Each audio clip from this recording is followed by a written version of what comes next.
জুলাই সনদের কোনো একটা প্যাকেজ আমাদেরকে আপনারা ডেপুটি স্পিকার দিবেন এবং দিয়ে বলবেন এটা আপনারা উদারতা দেখিয়েছেন।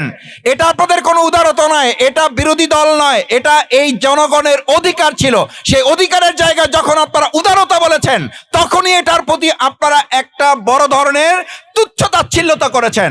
সে কারণেই বিরোধী দল মনে করেছে আপনাদের এই উদারতা, আপনাদের এই দান দয়া দাক্ষিণ্যতা জামাত ইসলামী কিংবা বিরোধী দল উদারভাবে গ্রহণ করতে চায় নাই, বরং আমরা মনে করেছি জুলাই সনদের ভিত্তিতে যে সমস্ত সিদ্ধান্তগুলো আছে সেই সিদ্ধান্ত সর্বপ্রথম সংস্কার কমিশনে আপনার আগে শপথ গ্রহণ করবেন। জুলাই সনদকে এবং গণভোটে যে কয়েক কোটি নাগরিক ভোট দিয়ে আমাদের এই প্রিয় মাতৃভূমি বাংলাদেশকে নতুন একটা বাংলাদেশে নিয়ে যাওয়ার জন্য তারা সিদ্ধান্ত দিয়েছে, সেই গণভোটকে সম্মান জানিয়ে আপনারা সংস্কার কমিশনে শপথ গ্রহণ করবেন এবং তার মধ্য দিয়ে আমরা নতুন একটা বাংলাদেশের দিকে এগিয়ে যাব। সেখানে শুধু ডেপুটি স্পিকার নয়, যা যা বিরোধী দলের জনগণের পক্ষ থেকে আমাদের অধিকার, সকল অধিকারগুলোই সেখানে সংরক্ষণ করা আছে।